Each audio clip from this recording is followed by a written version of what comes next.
मुझे लूट कर चला गया।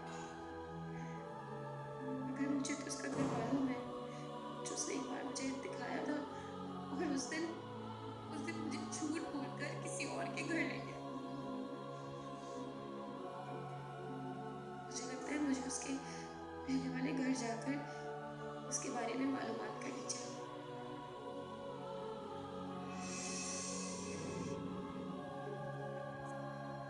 आपने दूसरा नाम रहीम क्यों रखा?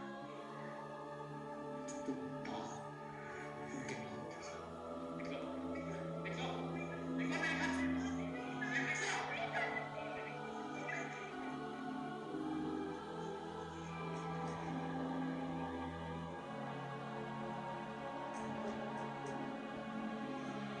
जब अपना जमीन में नहीं होना बेटा, तो किसी के कहने से कुछ नहीं होता। याद रखना मेरी बात। हसन जैसे बच्चे को इस तरह का इल्जाम लगाना, ये तो गुनाह है बेटा।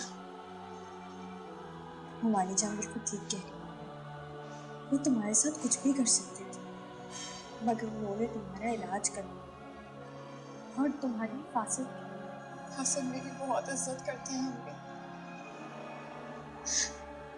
तो मैं कहा अलग से मुझे यूनिवर्सिटी से पिक करने आते ही नहीं थे, तो मजबूरन मुझे हसन के साथ वापस जाना पड़ा। लेकिन शायद यही मेरी बहुत बड़ी भूल है। छोड़ो उसे, निकाल तो पत्थर दिया। उसके दिल पे क्या असर हुआ? उसे तो होना चाहिए था, तुम्हारे निकलते उसने दूसरी शादी